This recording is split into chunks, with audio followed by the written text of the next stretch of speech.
Voy a abrir aquí un archivo.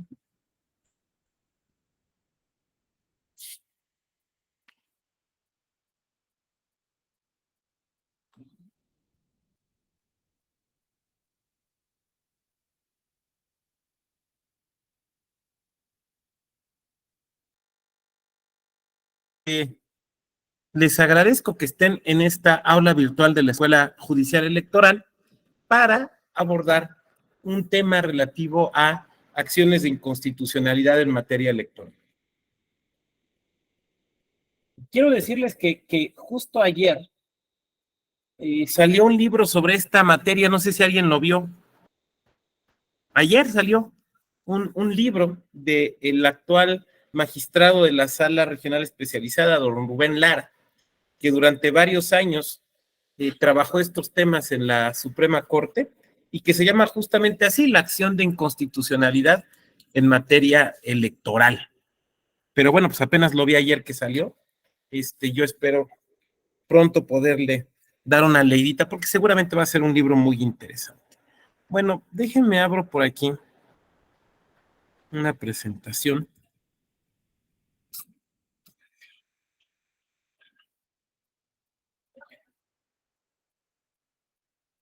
Me está abriendo.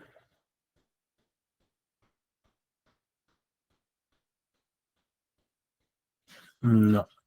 A ver, me está fallando esto. Perdón. Pam, pam, pam. Aquí está.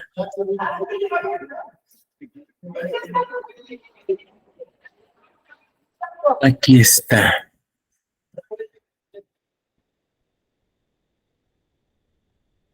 No.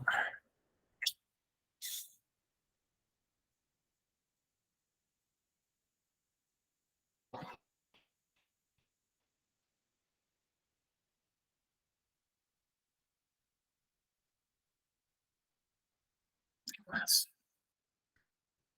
Es este.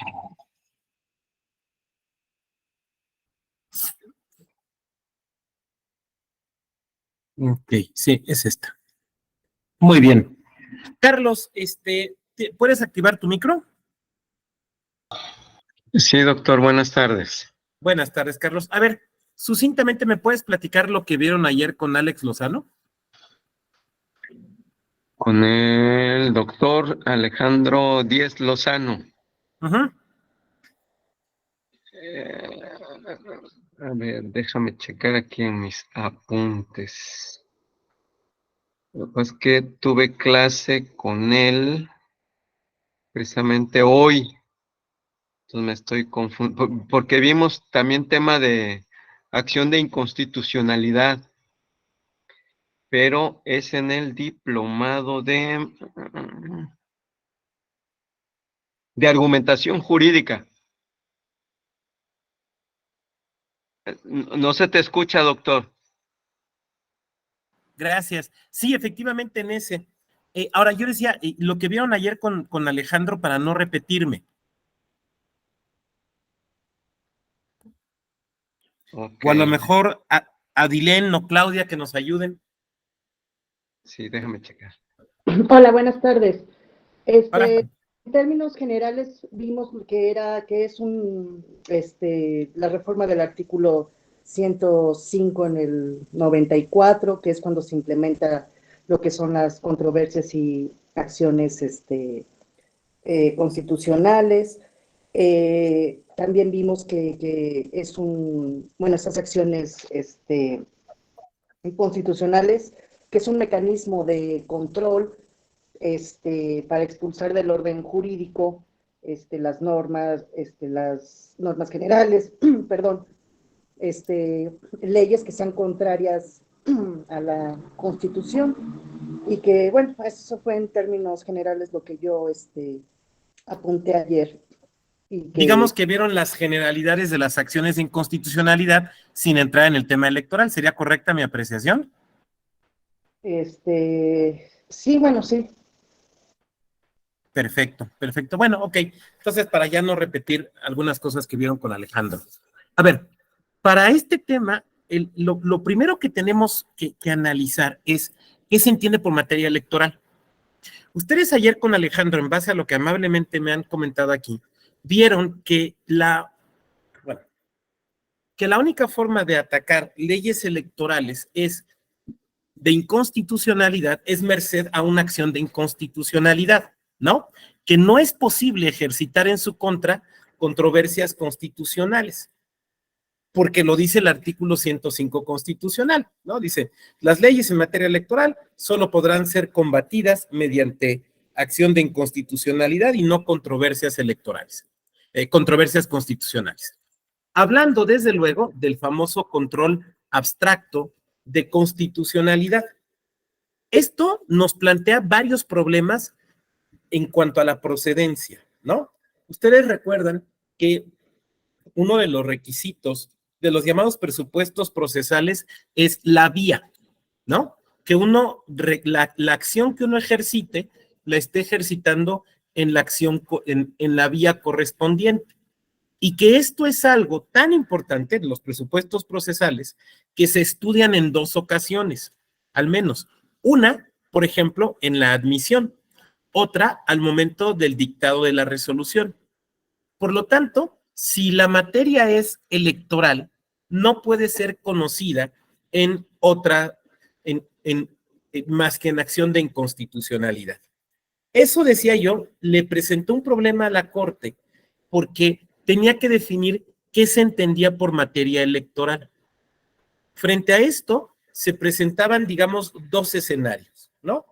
El primer escenario era, digamos, el de una interpretación letrística o literal, si ustedes me lo permiten, que era decir, bueno, ¿qué es materia electoral? Lo que esté en una ley electoral, ¿no? Si se llama ley electoral, pues ya, eso es materia electoral y ya no hay mayor problema. Este camino presentaba, o sea, si esa hubiera sido la interpretación de la Corte para definir cuándo estamos frente a materia electoral y por lo tanto se trata de legislación compatible en acción de inconstitucionalidad y no en controversia constitucional, bueno, esto presentaba un problema. Ay, perdón. Ya sé por qué el relajo del tráfico, para quienes iban acá en la Ciudad de México, hubo un tiroteo aquí en Tasqueña. Ya ven que la escuela judicial está muy cerca de la central tasqueña, entonces hubo un tiroteo aquí en Tasqueña. Entonces, bueno, eso mueve todo. A ver, esa era la primera opción, pero decíamos, tiene dos problemas. Primera, que ustedes lo saben, en el derecho, no porque un documento se titule de una manera, automáticamente lo es. A mí me encanta poner un ejemplo de mi época de profesor de contratos, ¿no? Te dan un contrato y lo lees, tomas el contrato y dice, contrato de arrendamiento. Ah, muy bien. Y te pones a leer el clausulado. Y en el clausulado dice que se transmite la posesión temporal, que se transmite la propiedad, perdón, a cambio de un dinero.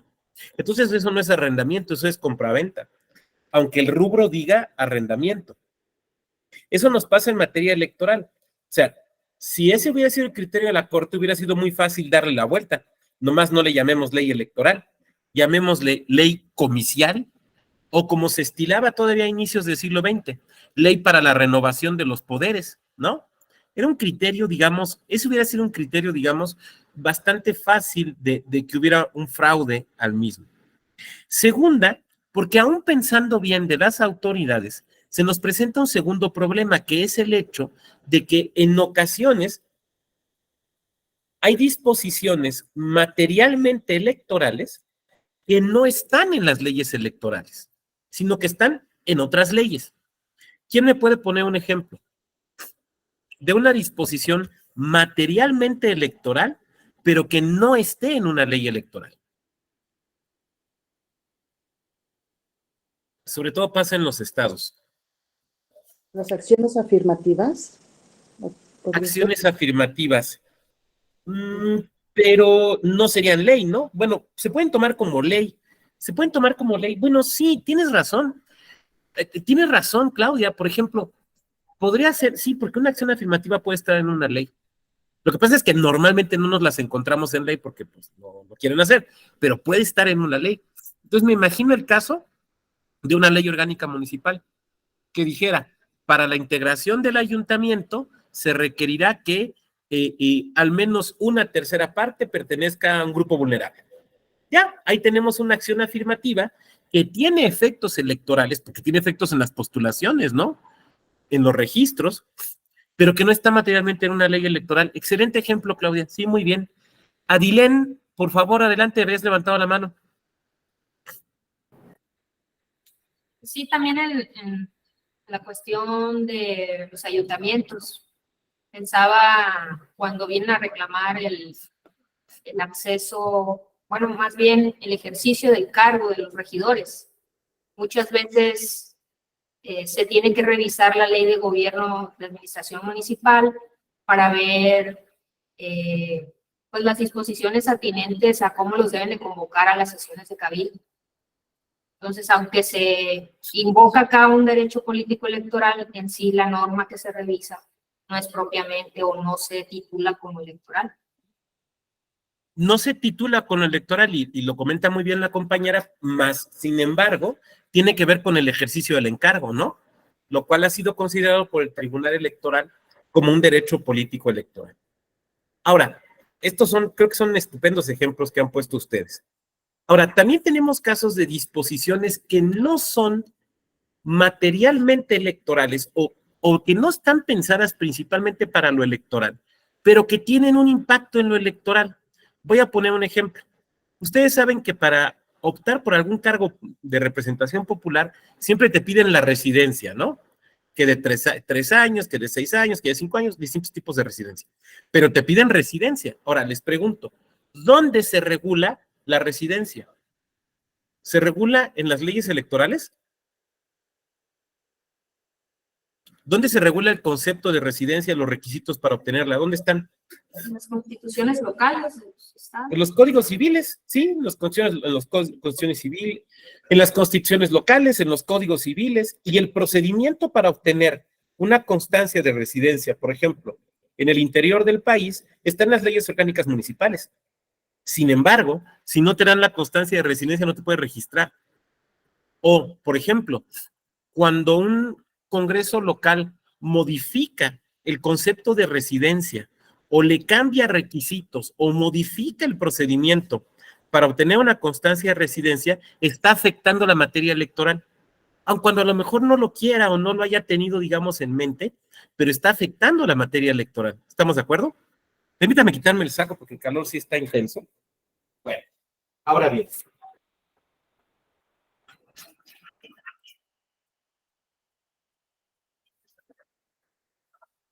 Si esto es así, entonces la pregunta es, ¿qué es materia electoral?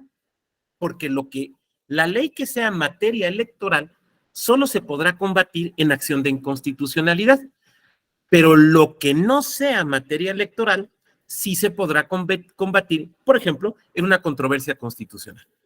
Bueno, voy a hacer una pequeña proyección. Esto ya en algún momento lo resolvió nuestra Suprema Corte.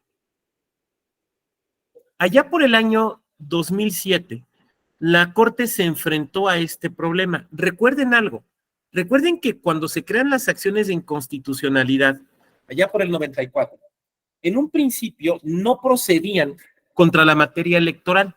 Había una imposibilidad de combatir la constitucionalidad de las leyes electorales. Después esto se reforma y se dice, bueno, sí, la Corte puede conocer de juicios que tengan que ver con la constitucionalidad de leyes electorales, sí, solo sí se plantean en acción de inconstitucionalidad. Entonces a la Corte se le empezaron a plantear temas que parecía que tenían que ver con lo electoral o no era muy claro en controversias constitucionales. Y esto era muy importante porque entonces la Corte debía desechar o en su caso sobreseer, porque ni siquiera era que pudiera reencauzar. ¿Por qué no podía reencauzar? Porque bien podía suceder que quien hubiera promovido la controversia constitucional no tuviera legitimación en la causa para promover la acción de inconstitucionalidad. ¿Se fijan?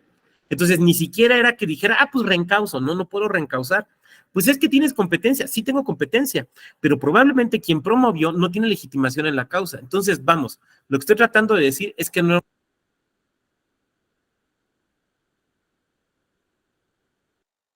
es que no era un elemento sencillo. Entonces la Corte emite esta jurisprudencia en 2007, ¿no?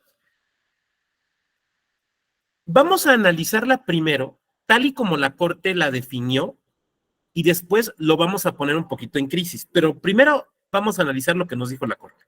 Dice, materia electoral, definición de esta para efectos de la procedencia de la controversia constitucional.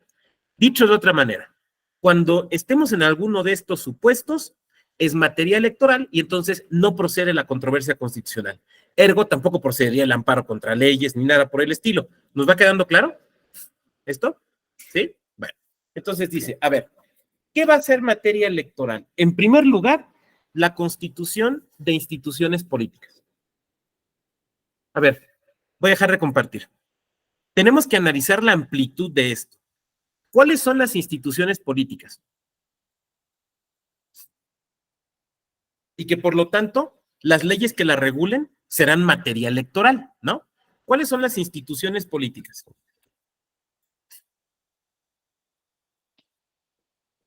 Está muy fácil. Bueno, algunas, está muy fácil. ¿Sería el INE, el tribunal? Bueno, no, esos son órganos de gobierno. Sí. Que serían los partidos políticos. Y muy bien, Eusebio dice los partidos políticos. Claro, los partidos políticos. Ahora, tanto locales como federales. Sí, tanto locales como federales. Muy bien, Carlos, ¿tú querías comentar algo? Tu micro, porfa. Tu micro. Sí, doctor, que los partidos políticos, tanto nacionales como locales, y habría que plantearnos también lo de las agrupaciones políticas nacionales y locales. Claro, y Carlos tiene toda la razón. Sí, desde luego, me congelé. Sí, desde luego los partidos políticos, pero también, como bien dice él, las agrupaciones políticas también son instituciones políticas. Allá donde existan, ¿no? Hay instituciones políticas nacionales y en algunos estados todavía existen las asociaciones políticas locales, en algunos, no en todos. Muy bien, sí, las asociaciones políticas. Entonces ya tenemos dos, partidos políticos y asociaciones políticas, pero todavía nos faltan. ¿Qué otras?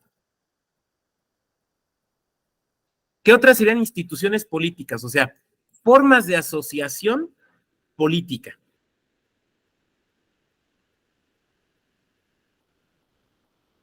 A ver, una que nada más se da en época electoral.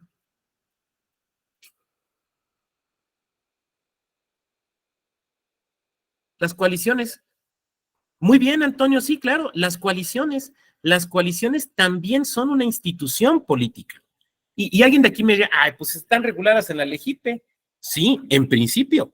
Pero, por ejemplo, para efectos de la Constitución, de los grupos parlamentarios, de las fracciones parlamentarias derivadas de coalición, eso está en las leyes orgánicas. Entonces, sí tenemos que tener muy claro que las coaliciones en sus distintas dimensiones también son instituciones políticas, ya sea constitución total, coalición, perdón, total, parcial o flexible. Muy bien, fíjense, ya tenemos partidos, asociaciones políticas, coaliciones. ¿Cuál nos falta? Nos falta uno, que se ha usado muy poquito, pero sí se ha usado. ¿Candidaturas independientes? No. No, porque no es una institución. Aunque sí va a entrar más adelante, pero no es una institución. Las ONG. No te oí bien, Eusebio, si nos repites, por favor. ONG. No. Don Diego Valadez tiene un libro sobre esta figura. Los frentes, que es una institución política que también existe dentro de la Ley General de Instituciones y Procedimientos Electorales y que es una suma de esfuerzos entre dos o más partidos, pero no para fines electorales, sino para fines de impulsar una agenda política. Los frentes también son instituciones políticas. Por lo tanto, a pesar de que no tienen como finalidad una coalición o presentar una plataforma, sin embargo, de todos modos, son una institución política y también deberíamos considerarlo materia electoral. Oigan, los veo congelados. ¿Ustedes me siguen viendo y escuchando? Sí, doctor. Ah, bueno, pues mientras ustedes me vean y me escuchen, perfecto. Bueno, entonces también los frentes. Entonces, fíjense, cuando la Corte habla de instituciones políticas, está hablando de varias figuras, ¿no? Está hablando en primer lugar, sí, de los partidos políticos, pero no solamente de los partidos políticos, sino también de las coaliciones, también de los frentes, también de las asociaciones políticas nacionales. Fíjense entonces cómo este concepto es muy amplio. Tenemos que irlo teniendo muy claro para efectos de procedencia. El segundo elemento dice elegir autoridades por el voto popular. Bueno, ahí también tenemos esta figura de lo electoral. Ahora, elegir autoridades por el voto popular, pues es un concepto en realidad bastante amplio, ¿no? A ver, yo les preguntaría, ¿esto incluye solamente a las elecciones por sistemas de partidos o incluye algo más? ¿Quién quiera participar?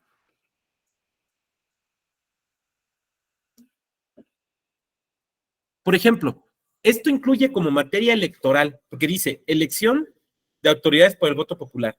Aquí debemos incluir también a los sistemas normativos internos de los pueblos y comunidades. Adelante, adelante. Hay una manita levantada, adelante. Sí, era lo que iba a comentar, doctor. Los sistemas ¿Y cuál sería tu respuesta? Bueno, más bien que iba a proponer o respuesta. Que sí es materia electoral. Efectivamente, estoy de acuerdo con la compañera, desde luego, también es materia electoral. Entonces, eso, por ejemplo, o sea, las leyes locales que regulen sistemas normativos internos en cuanto a la designación de autoridades en estos sistemas normativos, también es materia electoral. Y entonces, por ejemplo, tampoco podría combatirse en un amparo, tampoco podría combatirse en una controversia constitucional. Lo tendríamos que combatir en un amparo. Ahora, la verdad es que aquí tenemos varios temas que vale la pena pensar. Por ejemplo, en las entidades, ¿no? Ya ven que normalmente en las entidades, en los municipios de las entidades, solemos tener algún tipo de autoridad auxiliar inframunicipal, ¿no? En algunos casos le llamamos, o en algunas entidades le llamamos delegaciones o subdelegaciones, en otros les llaman sindicaturas, en algunos les llaman presidencias de comunidad en Tlaxcala, me parece. Entonces, esos cargos donde también la ciudadanía puede votar para elegirlos, ¿también entrarían dentro de la definición de lo electoral o nos tendríamos que quedar solamente hasta el ámbito de lo municipal? No, sí entraría. Bueno, acá en Oaxaca a esas autoridades auxiliares se les llama agentes municipales. Ok, ok. Y el presidente municipal lanza una convocatoria para que se inscriban las personas que deseen participar y los votantes exclusivamente los habitantes de la agencia.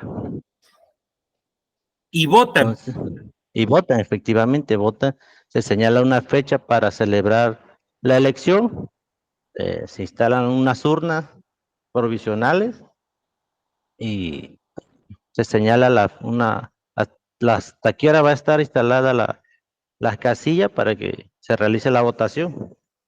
Entonces, en base a lo que nos dice Eusebio, ¿eso también sería materia electoral? Yo creo que sí. Eso también sería materia electoral, ¿no? Yo, Sí, adelante.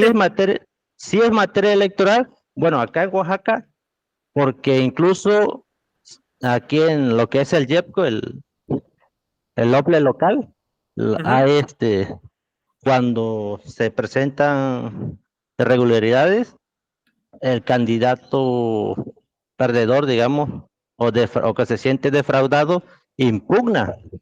Y entonces el OPLE pues hace su trabajo, ¿no? A veces declara nula las elecciones de agente municipal.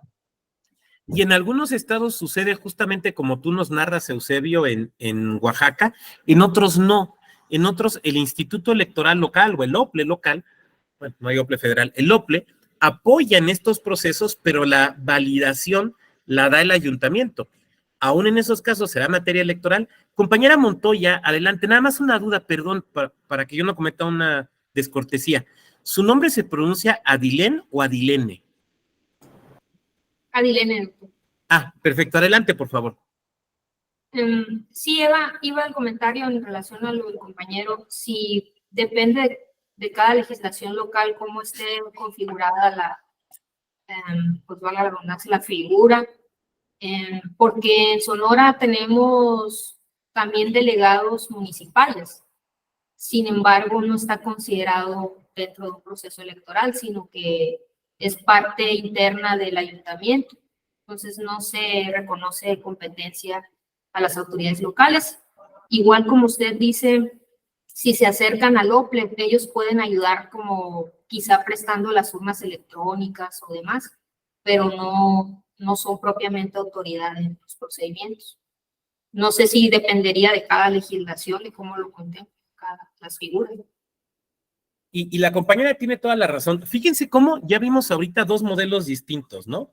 El modelo de Oaxaca que nos presenta Eusebio, donde es electo. Este funcionariado submunicipal es electo. El modelo de Sonora, donde nos dice Adilene que no. Yo les voy a platicar el de Querétaro.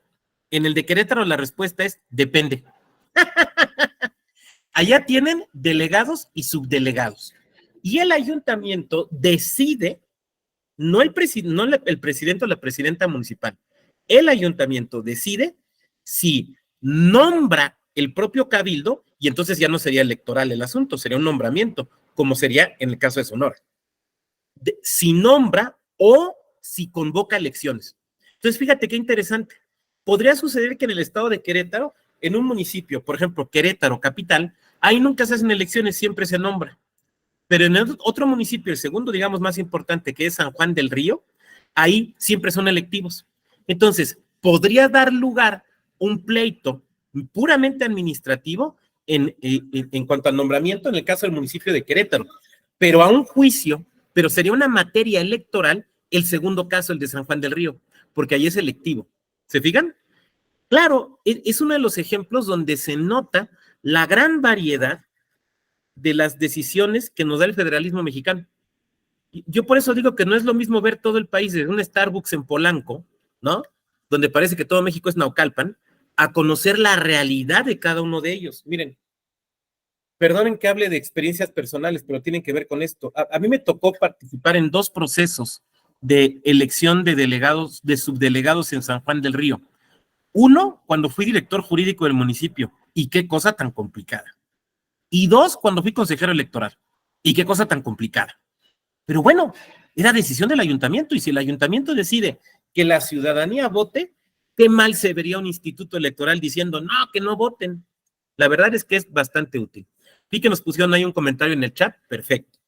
Tercera, dice, en Sonora también es potestativo el ayuntamiento, pero la mayoría de las veces optan, nos pone aquí la compañera Dilén, dice, la mayoría de las veces optan por lanzar convocatoria con votación. Muy bien.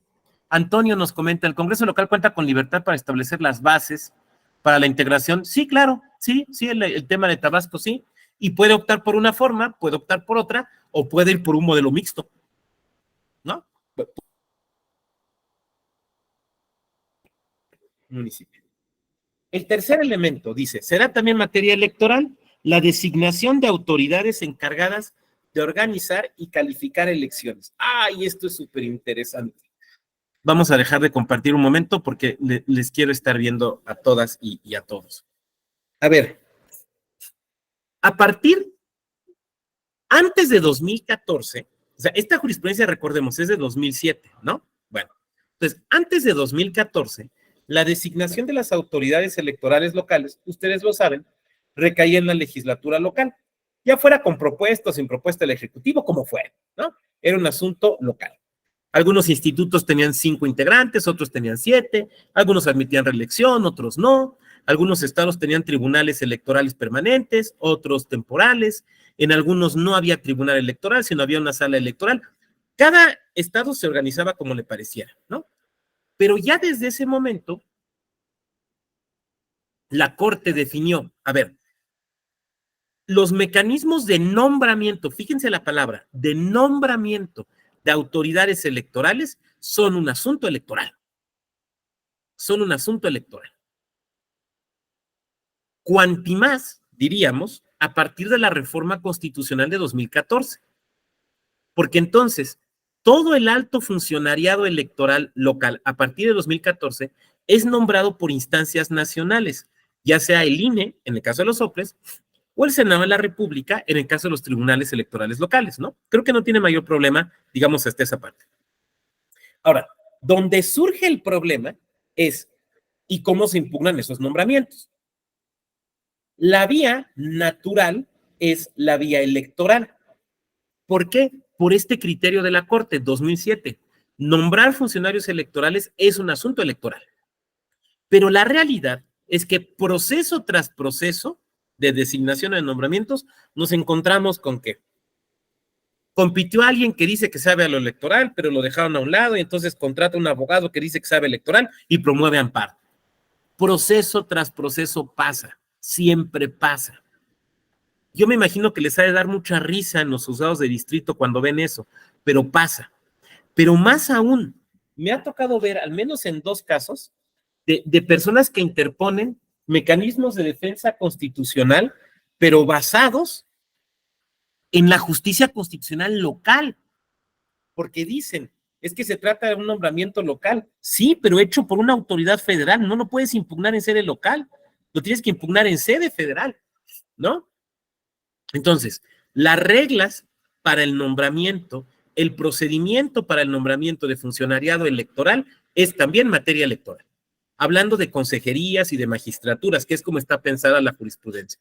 Pero ahí les va una pregunta.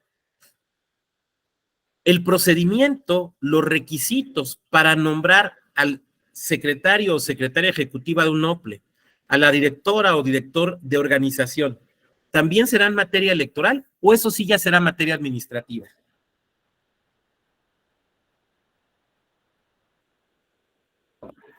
O sea, porque en el caso de las consejerías creo que está más, o magistraturas creo que está relativamente fácil. Pero a ver, pensemos, los requisitos para ser secretario o secretaria general de acuerdo del Tribunal Electoral de Sonora o para ser director ejecutivo de organización o directora ejecutiva de organización en el IEPCO, allá en Oaxaca, ¿también será materia electoral o no?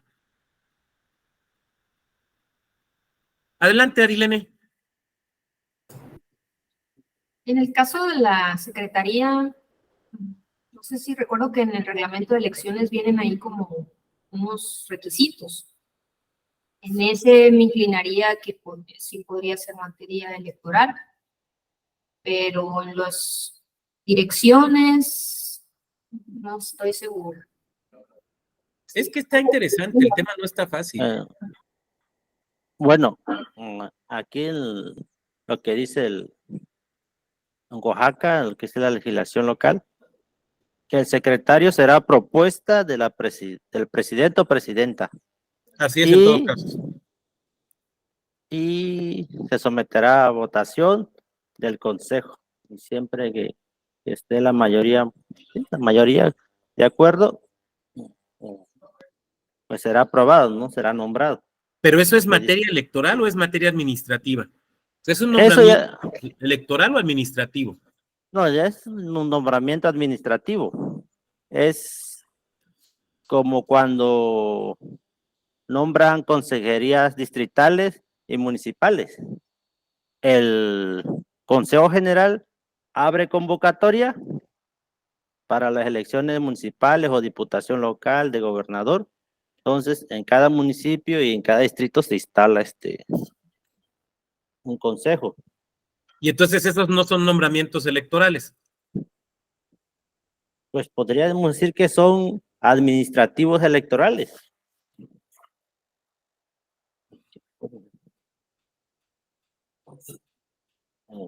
Sí. No te escucho, Antonio, no sé si es tu internet o el mío, perdón, Eusebio, no te escuché. Serían administrativos Serían administrativos. con funciones electorales. Ok, Porque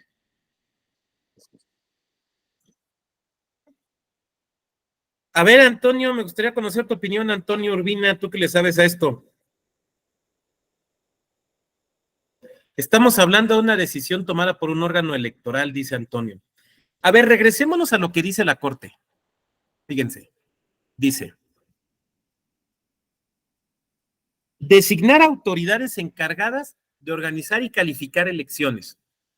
¿Un director ejecutivo de organización electoral es una autoridad? Sin duda, toma decisiones de autoridad. ¿El señor secretario o la señora secretaria ejecutiva de un OPLE son autoridad? Sin duda, instruyen procedimientos. Claro que son autoridades, ¿no? Ahora, ¿son autoridades en qué materia? En la electoral. Entonces, también entran. ¿Por qué? Porque toman decisiones en materia electoral, ejercen actos de autoridad en materia electoral. Es muy interesante el ejemplo que pone Eusebio. Aterricémoslo todavía más aún y pensemos en los consejos o los comités electorales municipales y distritales, ¿no? De un OPLE o del INE. También son autoridades electorales, claro. A ver, el Consejo Municipal Electoral de Chingahuapan, Puebla, decide a quién se registra para las fórmulas de ayuntamiento, ¿no? Eso es un acto de autoridad, claro que es un acto de autoridad.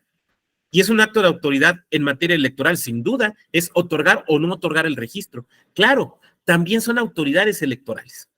Ahora, alguien de aquí me va a decir, oiga, doctor, pero, a ver, sí hemos visto impugnaciones por nombramientos de magistraturas electorales o de consejerías, pero ¿a poco por otros nombramientos? Claro que sí. Yo he visto pleitos electorales, juicios electorales, por nombramientos de titulares de direcciones ejecutivas. Y son eso, son juicios electorales, es materia electoral, porque como bien dice Antonio ahorita en el comentario, organizan elecciones. Entonces, por ejemplo, una ley que regulara, vamos a suponer que en un estado hicieran la ley orgánica del Instituto Electoral y de Participación Ciudadana de Chiapas. Esa sería una ley materialmente electoral, porque establecería competencias de las autoridades electorales y procedimientos de nombramiento. Oiga, doctor, pero pues es una ley orgánica, eso más bien es de naturaleza administrativa. Y yo diría, por regla general sí, pero al regular una cuestión electoral como nombramiento y competencia de autoridades electorales, esa sería una ley materialmente electoral. ¿Cuál es el efecto? Y esto es muy importante. El efecto es que entonces no se podría combatir en una controversia constitucional, sino que se tendría que combatir en una acción de inconstitucionalidad. ¿Se fijan por qué para efectos de nuestra sesión es muy importante entender justamente la profundidad del concepto de materia electoral? Dice el quinto, bueno, es el cuarto, a ver, 1, 2, 3, 4. Contender en los comicios. Pues sería el colmo, ¿no? Que contender en los comicios no fuera la materia electoral. Ahora, contender en los comicios abarca muchísimas cosas. ¿Qué abarca? ¿Qué derechos abarcaría? Para que veamos la amplitud. Por ejemplo, lo que decía, creo que era Claudia, todo lo de las candidaturas independientes. Aquí entra todo lo de las candidaturas independientes. Cualquier ley que regule cuestiones de candidaturas independientes entra aquí como materia electoral. Les voy a poner un ejemplo. Ahí les va una pregunta. Me la tienen que responder conforme su estado. Bueno, su estado es de atención, me refiero al estado en el que se encuentran. A ver, en su entidad ¿puede haber candidaturas independientes para ayuntamientos? La respuesta es que sí. Esa yo se las adelanto. Ahora sí que esa se las regalo, ¿no? La respuesta es que sí. Bueno, viene la segunda pregunta. Una fórmula de ayuntamiento independiente, que no gana, pero que supera el porcentaje para tener regidores de RP, ¿puede tener regidores de representación proporcional en su estado?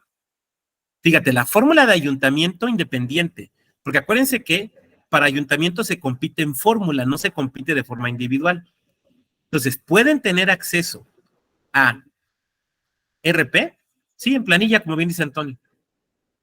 La respuesta es que en varios estados sí, Y entonces tenemos estados donde no ganó la plantilla independiente, pero te encuentras con que hay regidores independientes. Y uno dice, pues, ¿qué? De poco lo eligieron por un partido, luego se peleó y se salió. No, lo eligieron como independiente. Ahora, imagínense que en esos estados la regulación de estos regidores independientes estuviera en la ley orgánica municipal. Esas son disposiciones materialmente electorales. Adelante.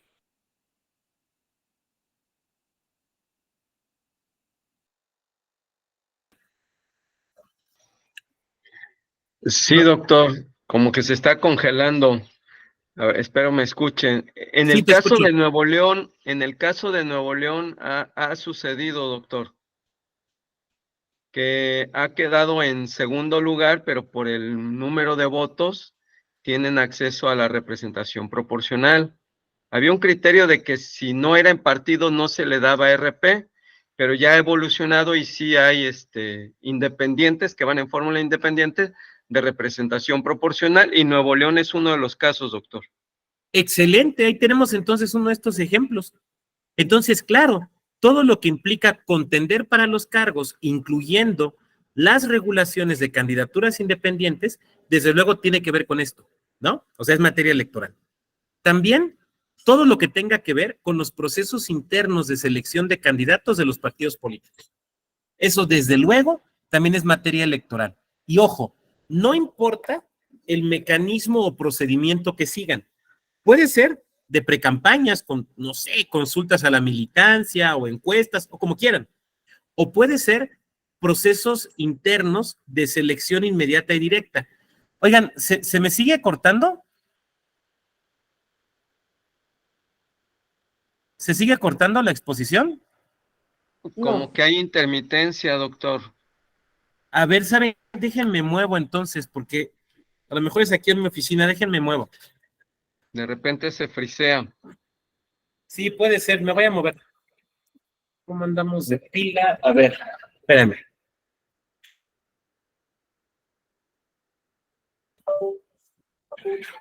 ¿Cuánto tenemos de pila?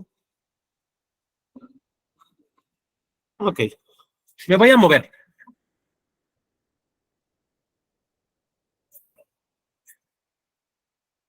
Sirve que al moverme los paseo por la escuela.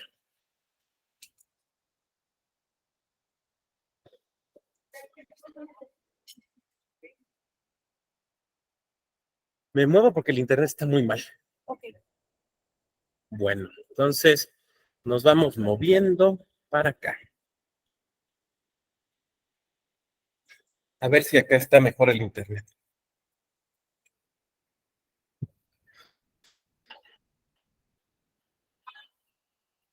Sí, parece que aquí está. Aquí ya veo que no me congelo. Ok.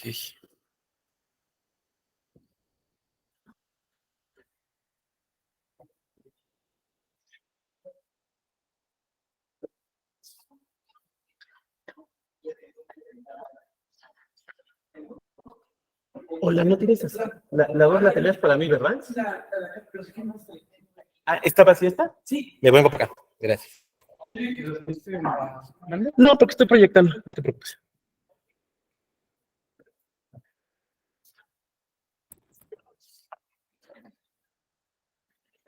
A ver, aquí ya no me escuchan tan entrecortado. Hola, hola. todo Está bien. mejor. Ustedes se me cortan. A ver.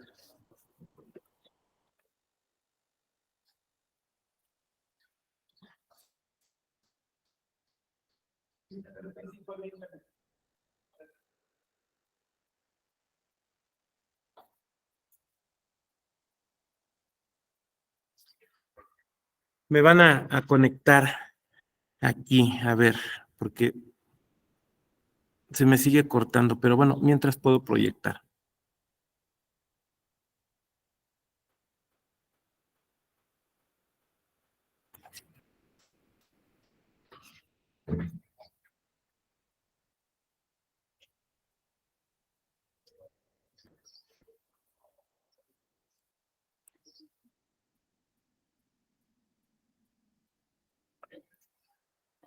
A ver, creo que aquí está mejor, ¿verdad? ¿Sí? Perfecto. Bueno, ya, estamos por acá. A ver, decíamos entonces, ¿sí me están escuchando? Con mucho eco, doctor. Se escucha, pero con eco, doctor. La tengo apagada, es que estoy proyectando. ¿Ya? Ah, ya. Y yo aquí no escucho.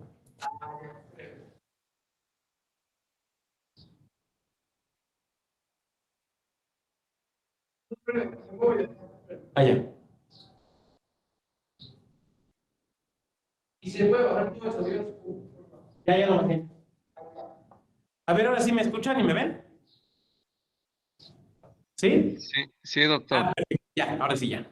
Ya, es que algo está pasando. Bueno, decíamos, a ver, designar autoridades, contender en los comicios, decía yo.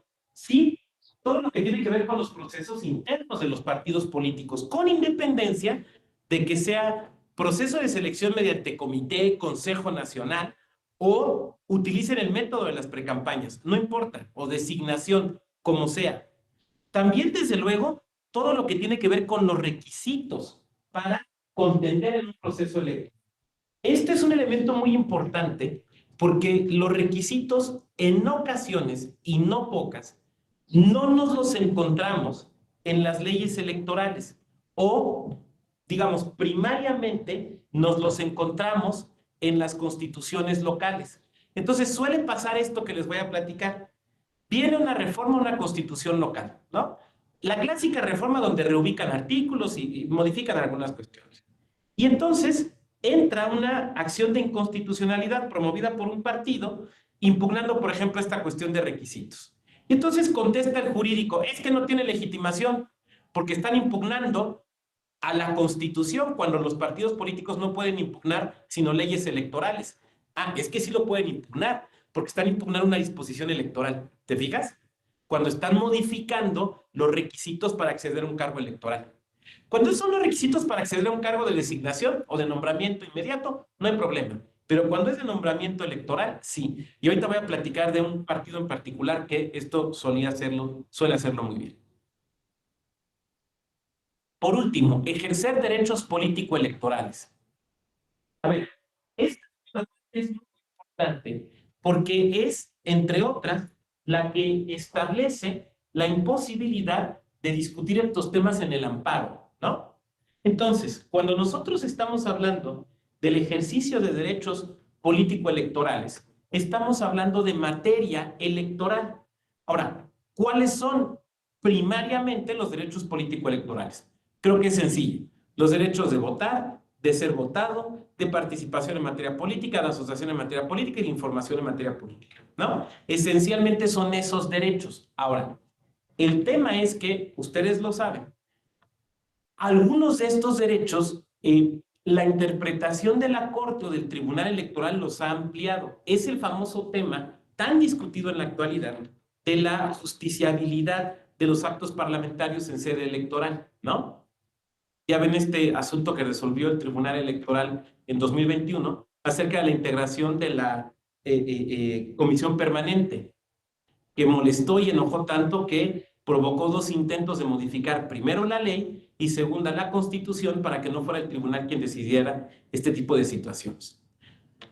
¿Se fijan entonces lo amplio que es el concepto de materia electoral para la Corte? ¿Se fijan qué amplio es? ¿Cuántas cosas cubre? Ahora, quiero que observemos algo. Este criterio es de 2007, ¿no? ¿Le tendríamos que sumar algo? O sea, al día de hoy, además de esto, ¿hay otras cosas que sean materia electoral? Adelante, quien quiera participar.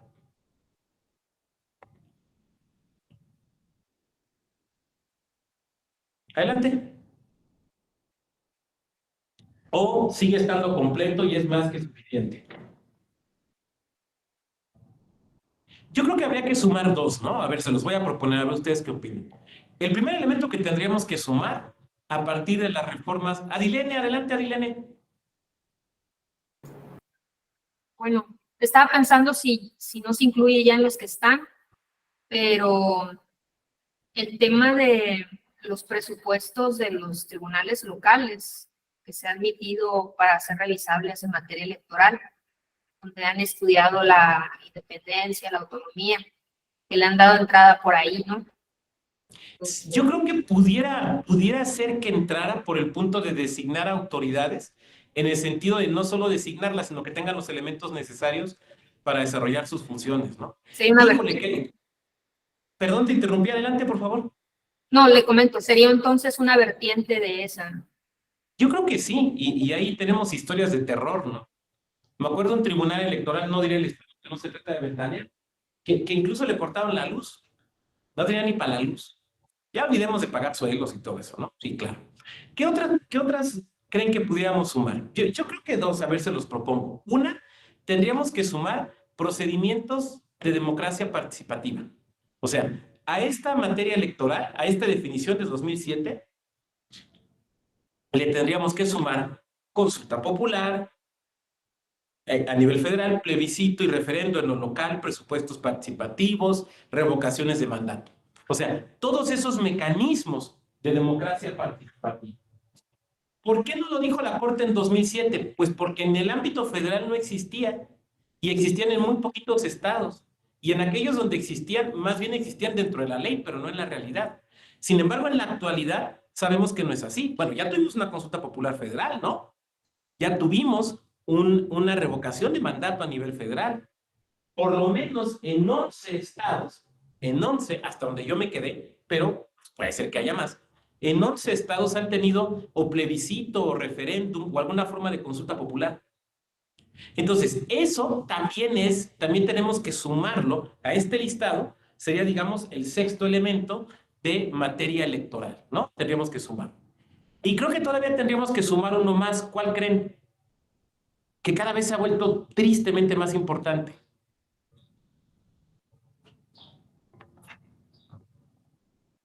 Violencia política de género en materia político-electoral.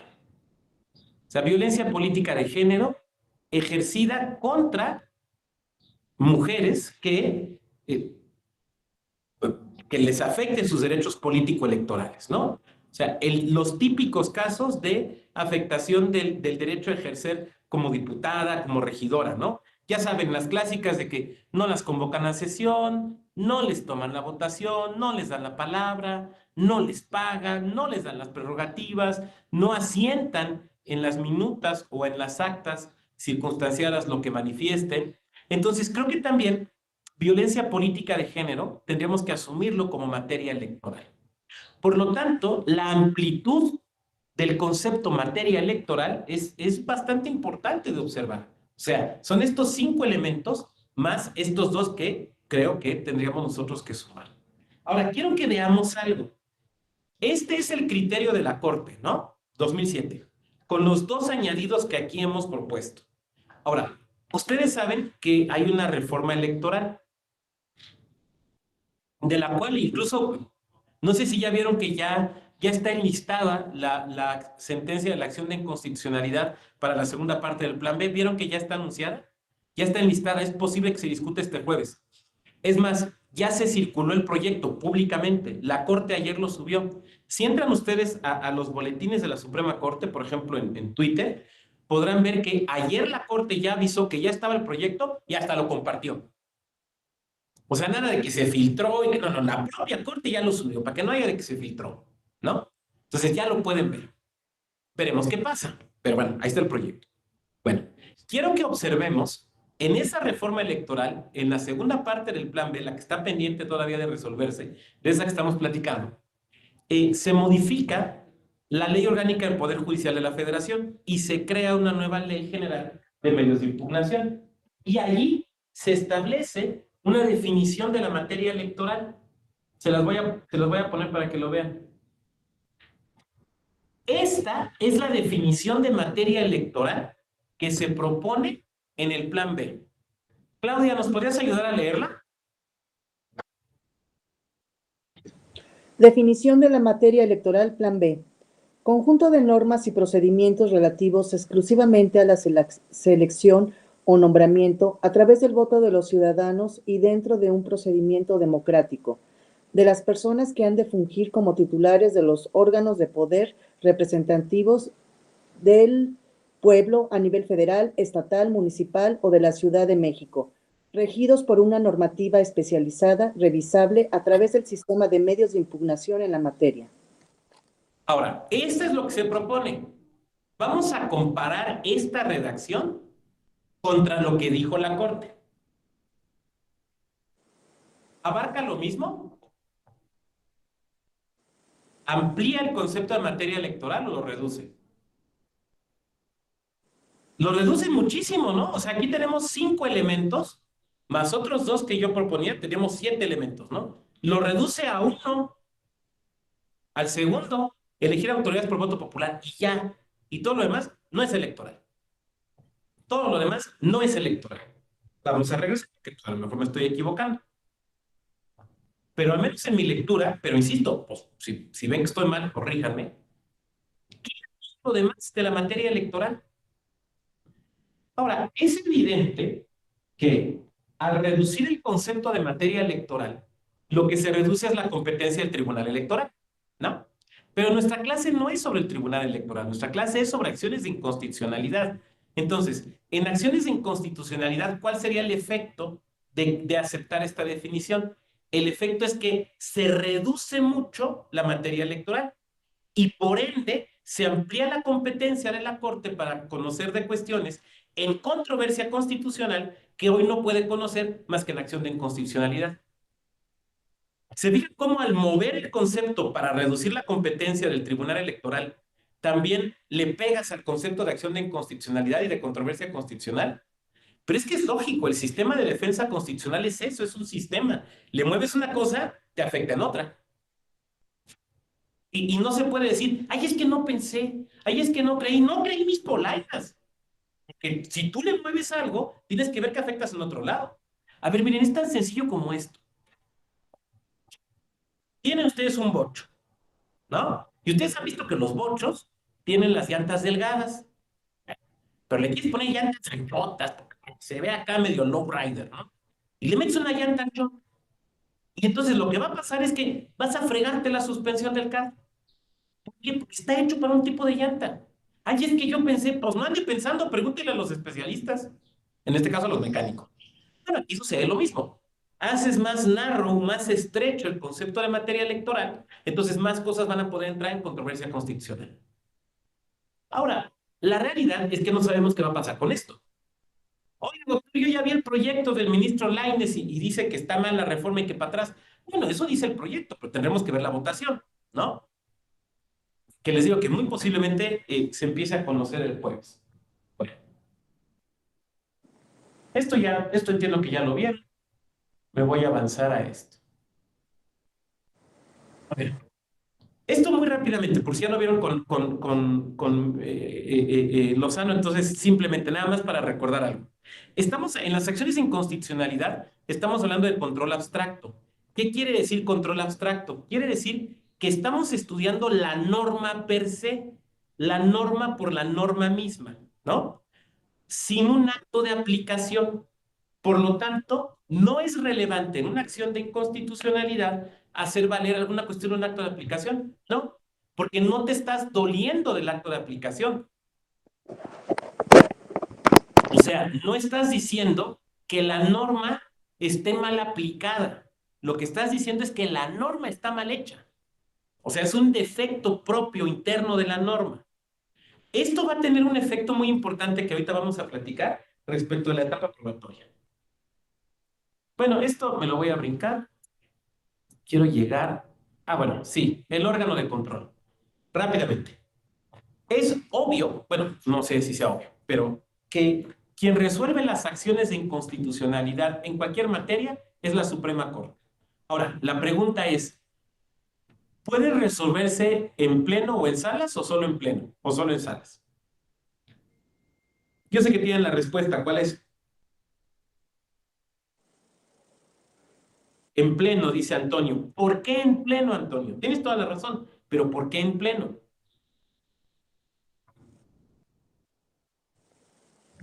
Exacto, y Antonio tiene toda la razón por la mayoría calificada. ¿Cuántos votos se requieren para ganar una acción de inconstitucionalidad? 8 votos. Las salas, ¿cuántos integrantes tienen? 5. Por lo tanto, ¿cuál es el único órgano de la Corte que tendría el número suficiente? El Pleno. Ya, nada más por esa razón. En salas no se conoce, sino que se conoce en Pleno. Muy bien, Carlos. 8 exactamente. Ahora, esta parte es muy importante porque se ha prestado a varias interpretaciones. Vamos a ver lo que técnicamente llamamos legitimación en la causa, ¿no? Legitimación en la causa es ¿qué se puede impugnar? Más bien, ¿Quién puede impugnar? Esa es la legitimación en la causa. Bueno, en materia electoral, ¿quiénes pueden impugnar? Vamos a ver. El 33% de los integrantes del órgano legislativo que aprobó la norma. Esto creo que es sencillo. A ver, ¿quién podría impugnar, atendiendo a esta primera regla, la ley electoral del estado de Hidalgo? Pues el 33% de sus diputadas y diputados locales. ¿Estamos de acuerdo? Creo que no tiene mucho problema. ¿Quién podría impugnar la LEGIPE, una nueva LEGIPE en acción de inconstitucionalidad? El 33% de la Cámara de Diputados, ¿estamos de acuerdo? ¿También podría ser el 33% de la Cámara de Senadores? Pues sí, porque la aprobaron. Ahora, ahí les va una pregunta. ¿Se pueden campechanear los porcentajes? A ver, la pregunta es esta. Yo soy diputado y ando juntando firmas, pero no junto el 33%, junto el 25%. Pero ya del Senado me dijeron que me van a respaldar. ¿Puedo juntar firmas del Senado para decir, pues con estas y con estas ya junté el porcentaje? ¿Puedo o no se puede?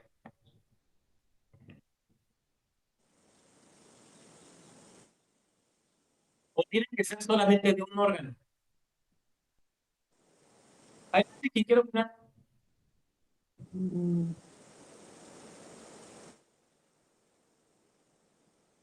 Adelante, Claudia, prendiste tu micro, adelante. No, no tengo idea, doctor, la verdad. No, no te preocupes. La realidad es que no se pueden campechanear. O sea, 33% de diputados o 33% de senadores. Oiga, pero es que los dos queremos. Muy bien, toman dos acciones. No hay ningún problema. La de los diputados y la de las senadurías. No hay ningún problema. Ellos pueden. ¿El presidente de la República puede impugnar leyes electorales? Sí, tanto locales como federales. O sea, el presidente de la República, por conducto de la Consejería Jurídica de Presidencia, puede impugnar leyes electorales locales o federales sin ningún problema. Recuerden ustedes que esta figura, un poco como que no están los reflectores, pero recuerden algo. La Consejería Jurídica de Presidencia tiene nivel de Secretaría de Estado. Tiene nivel de Secretaría de Estado. Esa es la chamba que se me haría más interesante en el gobierno federal. Imagínate, ves todo lo jurídico del gobierno federal, es una chamba interesantísima. O sea, sales de una reunión de ver cosas electorales y entras a otra que tiene que ver con ecología y luego otra que tiene que ver con radio y cinematografía. Debe ser interesantísimo. Bueno, entonces, el presidente de la República puede impugnar leyes electorales, locales como federales. Los partidos políticos con registro nacional. A ver, esto es muy importante lo que vamos a ver. Los partidos políticos con registro nacional pueden impugnar leyes locales y federales. Pero, a ver, para impugnar una ley local necesita tener registro local. Ahí les va el ejemplo. Este es un caso real. Piensen en un partido político nacional que no tiene registro en su estado, porque no brincó el 3%, pero tiene registro nacional. Dígame uno. Sí hay, ¿eh? El PAN en Tabasco, dice Antonio. Perfectamente, Antonio, claro, el PAN en Tabasco, el PRD en otros estados. Entonces, es un partido, el PAN, que tiene registro nacional, pero no tiene registro en Tabasco. La pregunta es esta. ¿El PAN podría, en acción de inconstitucionalidad, impugnar una ley electoral de Tabasco si no tiene registro en Tabasco?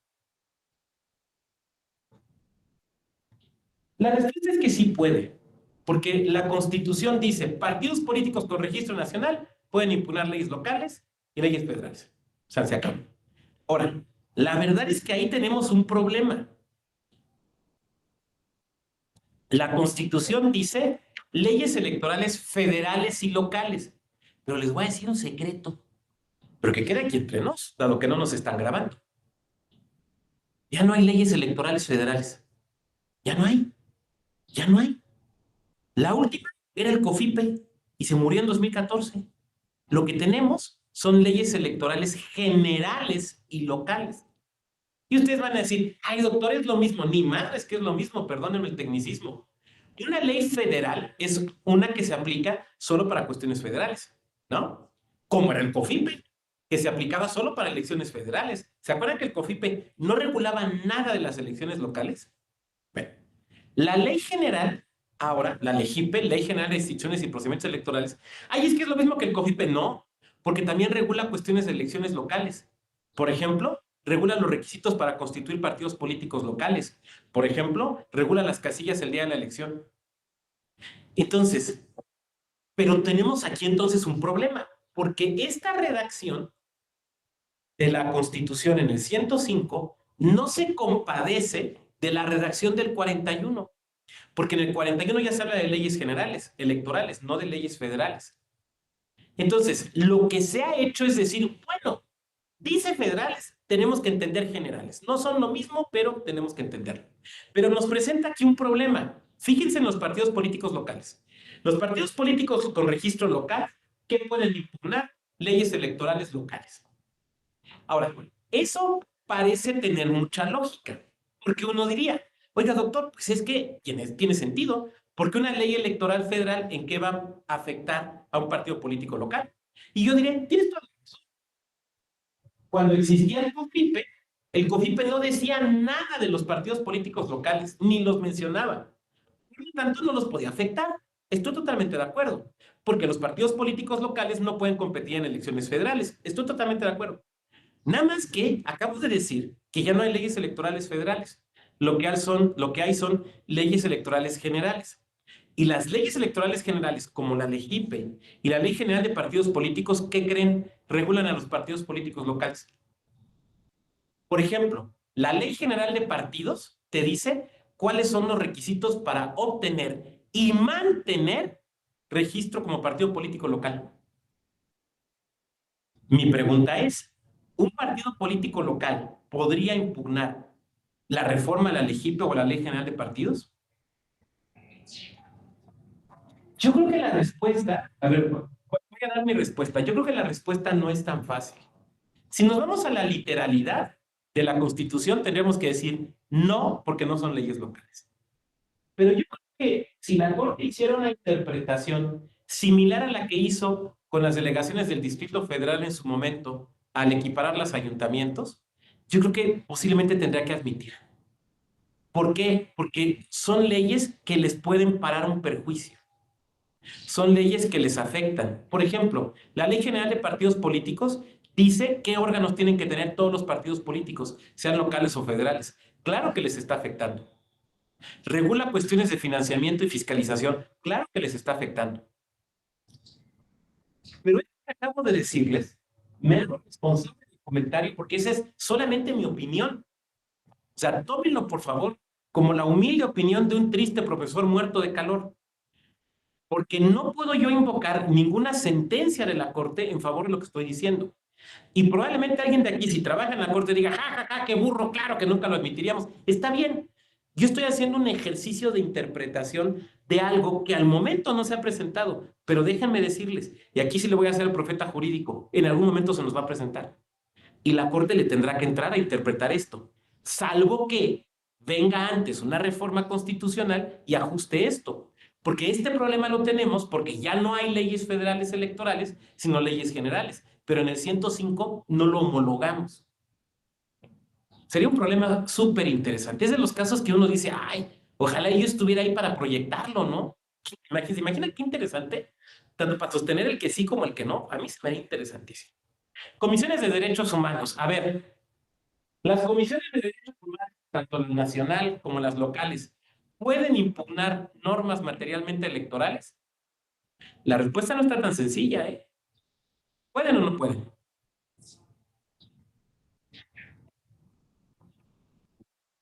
Yo sé que me van a decir, no, doctor, el 102 dice que las comisiones de derechos humanos no tienen competencia en materia electoral. La respuesta está bien fácil. A ver, Carlos, adelante. Doctor, si partimos del hecho que los derechos políticos también son derechos humanos, pues en ese sentido sí se podría considerar materia electoral. ¿Y sí podría?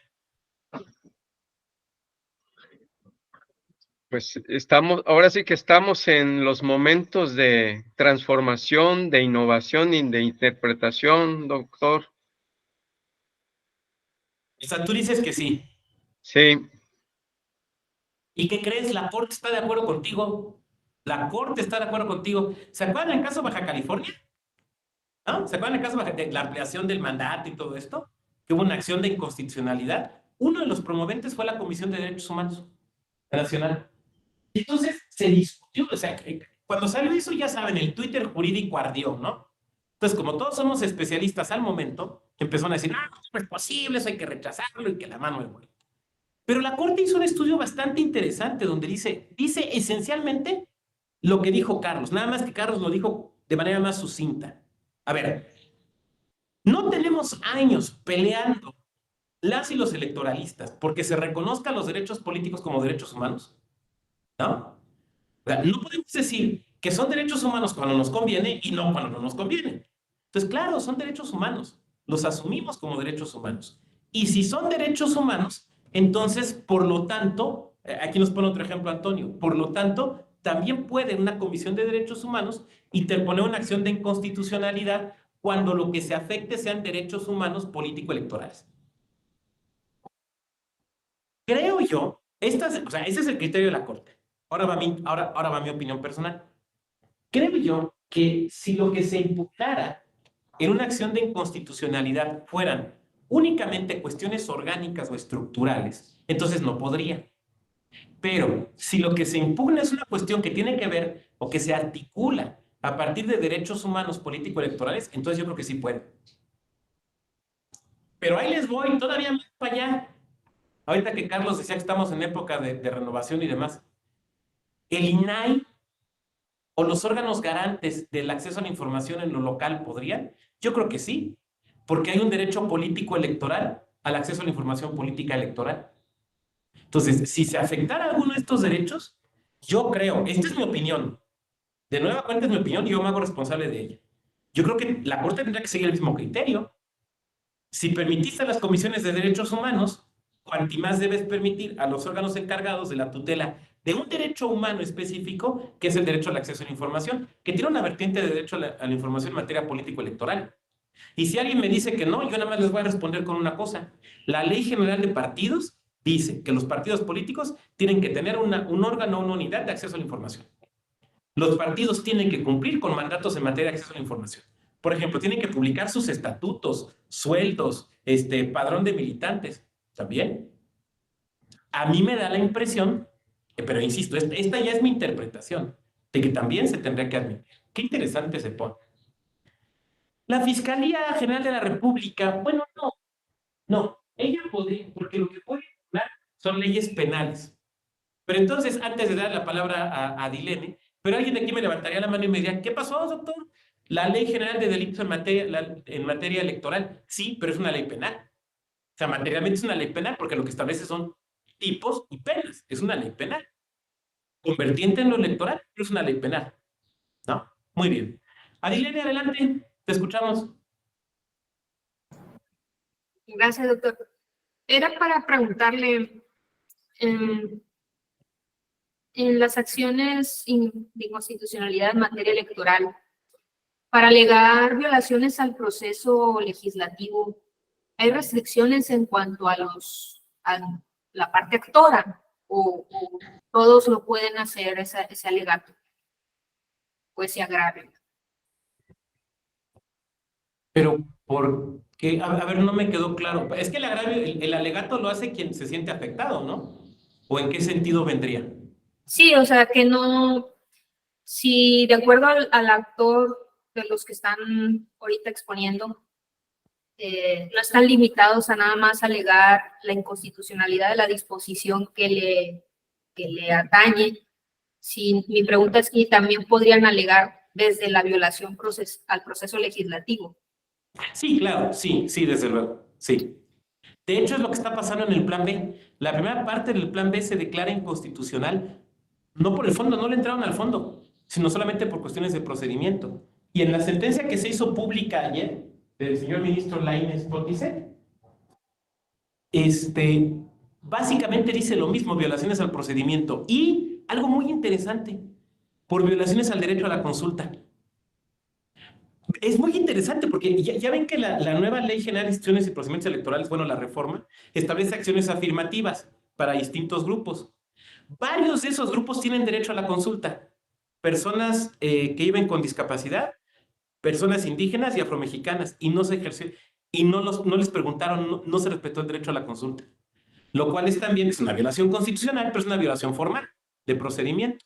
Entonces, sí, desde luego también se puede. A mí me gusta esto, porque a final de cuentas yo soy esencialmente un procesalista, procesal electoralista, si ustedes quieren. Y para mí es muy importante el procedimiento, pero no por amor al rito, sino porque tenemos que entender algo. Detrás de una formalidad procesal hay un derecho. Hay un derecho. Entonces, una violación de procedimiento no es simplemente, "Ay, me equivoqué, pero no lo enderezamos". No, es una afectación a un derecho. Y lo tenemos que ver así. Bien, procedimiento de acciones de inconstitucionalidad. Y aquí me van a decir, "Ay, doctor, eso ya lo vi en la licenciatura, ¿para qué se lleva tiempo?". Te aseguro que no lo viste así. A ver, aquí hay que entender algo. En la realidad, hay dos procedimientos de acciones de inconstitucionalidad. Me van a decir, no es cierto, en la ley nada más es uno. Es que hay dos. Hay el genérico y hay el electoral. ¿Por qué? Porque en el electoral recortan los plazos. Recortan los plazos. Tú estudiaste en licenciatura el genérico, no el electoral. En el electoral se recortan los plazos. Todo esto viene en la ley reglamentaria del 105. Vamos a ver. Se presenta la demanda, ya sabemos el plazo genérico de 15 días, se presenta la demanda, se turna al ministro o ministra instructor. Esto como en cualquier acción de inconstitucionalidad. Ahí no hay cambio. 2. El ministro o ministra que instruye examina la demanda y corrobora que cumpla con los requisitos. Y en su caso hace una prevención por 3 días. Es más corto que el tiempo genérico de prevención en cualquier otra acción de inconstitucionalidad. Si tú impugnas en acción de inconstitucionalidad una ley, no sé, aeronáutica, una ley agraria, una ley penal, son 5 días. Aquí son 3. Ahí les va una pregunta. ¿Por qué en las acciones de inconstitucionalidad los tiempos se acortan? ¿Por qué?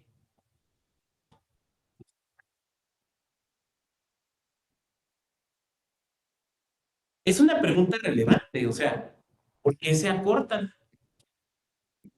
Y la respuesta está en el propio 105 constitucional, porque toda la legislación electoral debe estar firme 90 días antes del inicio del proceso. O sea, es por un tema de certeza. Por eso las acciones de inconstitucionalidad en materia electoral se resuelven más rápido. Yo de repente he visto en ese Twitter jurídico que es tan interesante. Digo, yo mismo formo parte del Twitter jurídico. Es tan interesante. Aunque cada vez me convenzo más que la mejor parte del Twitter es la de los animalitos tuiteros. Esos son muy agradables y muy bonitos y puras cosas padres. Yo sigo a varios que son mis amigos y luego venden productos y les compro. Y luego me dicen, ¿no le estás comprando a un gato tuitero o a un conejo tuitero? Pues no, pero déjame la ilusión. No le hago daño a nadie.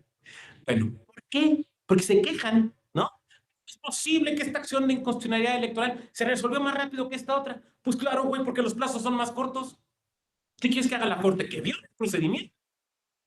Los plazos son más cortos. ¿No te gusta? Cambia la ley. Pero tiene una lógica, que es el que haya certeza en los procesos electorales. Entonces, fíjense cómo ya desde aquí los plazos se acortan. 3 días para la vista. Admitida que sea la demanda, se solicita que se rinda el famoso informe. Aquí de nueva cuenta, el plazo es más corto, 6 días. El plazo es más corto que en cualquier otra acción de inconstitucionalidad. ¿Por qué? Por la razón que acabamos de explicar. El ministro instructor solicita en su caso al fiscal general que manifieste su opinión si es que quiere comentar algo. Recibidos los informes o transcurrido el plazo, solo 2 días para alegatos. ¿Se fijan cómo va en friega esta acción, la acción de inconstitucionalidad electoral? 3 días para prevención, 6 días para el informe, 2 días para alegatos, nomás 2 días. Transcurrido esto, bueno, ya se enlista el proyecto respectivo y bueno, se vota y sabemos que está sujeto a la regla de los 8 votos, que ya sabemos. Ahora, una pregunta. En las acciones de inconstitucionalidad en materia electoral, ¿hay etapa probatoria? ¿Qué pruebas puedo ofrecer?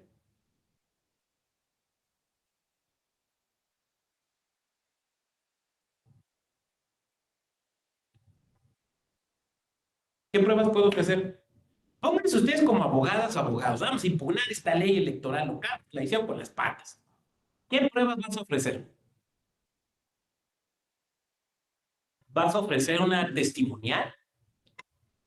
¿Una pericial? ¿Acaso una inspección? ¿Cuál es la única prueba que se ofrece en las acciones de inconstitucionalidad? En acciones electorales, pero en cualquier acción de inconstitucionalidad. ¿Cuál es la única prueba que se ofrece?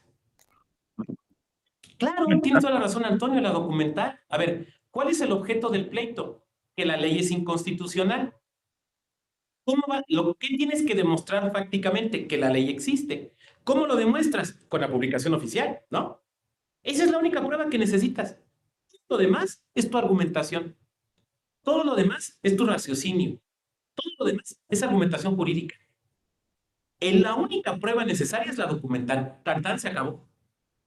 Dicho de otra manera, las abogadas y los abogados que llevan la materia electoral, que llevan acciones de inconstitucionalidad, lo que tienen que hacer es entender que es un pleito de derecho, no de hecho. Es un pleito puramente de argumentación jurídica. ¿Me van siguiendo? Ahí les voy a platicar otra anécdota. Yo soy de la Ciudad de México. Nací en esta tan vituperada ahora colonia del Valle, ahí enfrente de Plaza Universidad, en el Hospital San José, que ahí todavía existe. Pero por un ratito de mi vida, más o menos 43, 44 años, me fui a vivir a Querétaro. Ahí estudié la carrera. Y pues vamos haciendo amistades, ¿no? Y un amigo llega a ser, pues, digamos, un funcionario importante en la dirección jurídica de gobierno del Estado. Viene una reforma constitucional donde hacen algunas modificaciones en materia electoral e interpone una acción de inconstitucionalidad en su contra el Partido del Trabajo. Porque ya vimos que los partidos nacionales pueden impugnar leyes electorales locales. Y esta, si bien era una constitución, materialmente era una cuestión electoral. ¿Estamos de acuerdo? Todo lo que hemos venido explicando hasta aquí. Déjenme decirles algo. El PT hacía muy buenas demandas de acciones de inconstitucionalidad en materia electoral. Realmente muy buenas. De verdad me gustaría conocer a las abogadas o los abogados que las hacían, porque de verdad muy buenas. Es más, solían ganarlas. Bien hechas, bien hechas. Gente seria, lo litigaban bien. Entonces, se interpone esta acción de inconstitucionalidad. Vienen a contratar a un electo abogado de la Ciudad de México, de esos que cuando los ministros ven la demanda dicen, ah, sí, conozco a don fulano. Ya de esos contratar. No voy a decir quién porque tampoco se trata de hacerle publicidad. Solamente diré que salió en alguno de nuestros programas de por qué leer. Es toda la pista que daré. Entonces me platicaba mi amigo que viene con gente del gobierno del Estado, se reúnen con este abogado y entonces ya tienen una comida con él. Y entonces el presidente de la legislatura le dice, bueno, abogado, ya le platicamos el asunto, ¿cuánto nos cobra por defendernos en la acción de inconstitucionalidad? Y entonces este abogado hace este gesto que voy a hacer. Fíjense el gesto de mi manita.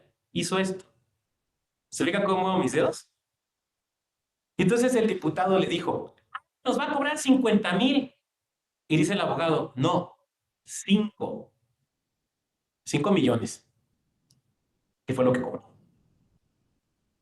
Pero lo que cobró no tiene que ver con una cuestión de prueba, tiene que ver con una cuestión de la habilidad para argumentar. ¿Les platico el desenlace? La perdieron. La iban a perder, estaba mal hecha. No había mucho para dónde hacerse. O sea, fue un long shot, lo intentaron.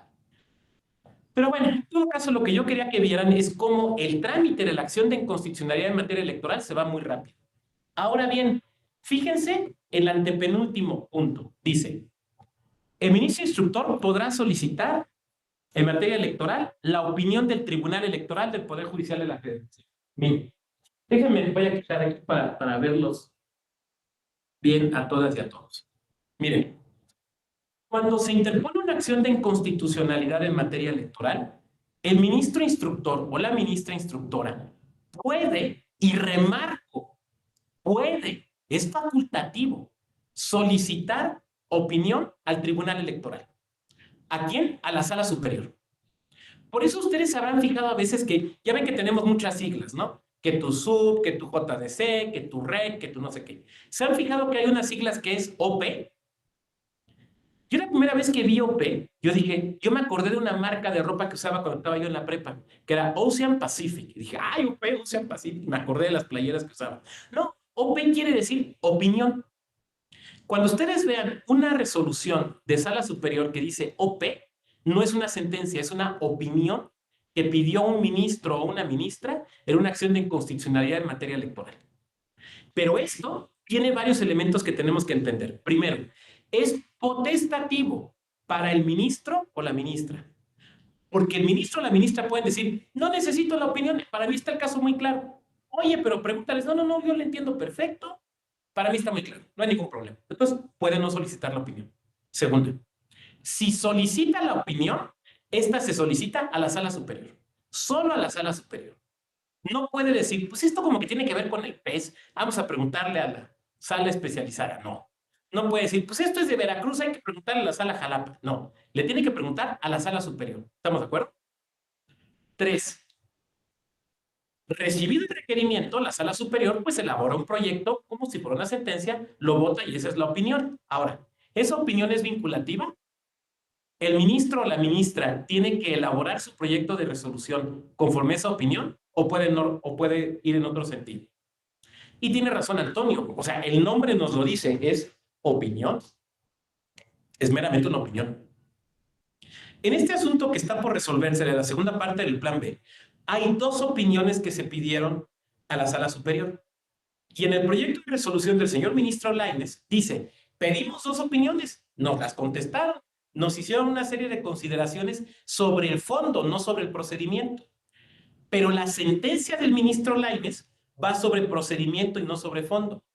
Entonces ustedes me dirán, ¿entonces para qué pidió la opinión? Porque no sabía si la iba a necesitar. ¿Me van siguiendo? Era para elaborar el proyecto. Entonces, recapitulo. Esta opinión se puede solicitar, pero es potestativo. Y el ministro o la ministra en su proyecto, pues rescatarán todo lo que les parezca pertinente o no. Ahora, en cualquier otra materia donde haya acción de inconstitucionalidad, ¿existe esta opinión? Pensemos, por ejemplo, que es una acción de inconstitucionalidad contra una disposición fiscal. ¿Pueden pedirle opinión al Tribunal de Justicia Fiscal y Administrativa? O si es una acción de inconstitucionalidad en materia agraria, ¿le pueden pedir opinión a la Sala Central del Tribunal Agrario? No. Esto solo existe en las acciones de inconstitucionalidad en materia electoral. ¿Se fijan? Solo en esto. En cualquier otra acción de inconstitucionalidad, los ministros andan pidiendo opiniones. En esto sí. ¿Por qué? Porque ustedes saben, el Tribunal Electoral es un tribunal constitucional, especializado en materia electoral, pero es un tribunal constitucional y ahí cumple una función de auxilio a la Suprema Corte. Bien, pues me he extendido un poco en el rollo que espero haya sido interesante y de utilidad para ustedes y vamos a tener unos minutos para comentarios, planteamientos, dudas. En teoría tenemos 5 minutos, pero si quieren más tiempo yo no tengo problema. Al final de cuentas el calorcito ya está bajando un poco o ya me terminé de cocinar y entonces pues el tiempo que ustedes quieran. Entonces, quien quiera hacer uso de la voz, adelante.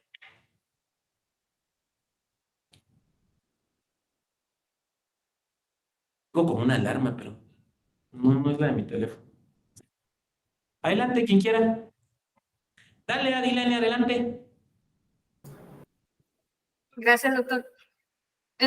Bueno, pues era en relación a bueno, sí que el tema de la clase son las acciones de inconstitucionalidad, pero me surgía la duda en cuanto a la materia electoral cuando se trata de controversias constitucionales.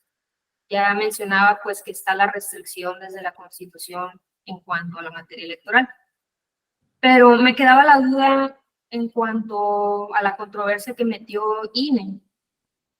¿Por qué temática es que se estaba admitiendo? Porque entiendo que fue contra todo el decreto e incluye el paquete de leyes, ¿no? No sé si se trata por las cuestiones laborales o cómo estuvo ahí el asunto. No sé si nos pueda... Entiendo que tiene que ver, es una espléndida pregunta, entiendo que tiene que ver con que lo que se modificaba era la estructura del INE. Ahora, tú me vas a decir, bueno, doctor, pero eso se entiende en la LEGIPE, pero ¿por qué en las otras leyes? Porque al modificar la estructura del INE modificabas procedimientos. Te voy a poner un ejemplo. Actualmente, o sea, sin reforma, digamos, el INE tiene una dirección jurídica y una unidad técnica de lo contencioso electoral, ¿no? Bueno, ¿quién instruye todos los procesos y procedimientos? La unidad técnica de lo contencioso electoral. Pero con la reforma lo que hacen es desaparecer la unidad técnica y todo lo que hacía esta unidad técnica, incluyendo la instrucción de procesos o de procedimientos, se lo pasan a la dirección jurídica. Entonces, en toda la parte procesal, en la ley procesal, ya no se habla de la unidad técnica, sino de la dirección jurídica. Por eso tenías que impugnarlo todo, porque te afectaba todo en cuanto a la estructura. Entonces, va por ahí, Adilene. Sí, claro, tiene toda razón, Antonio, sí, también. Sí, espero haber sido claro. Muy bien. ¿Quién más? Yo tengo sentimientos encontrados y declaran inconstitucional la reforma porque ¿cómo la estudié? ¿Cómo la estudié?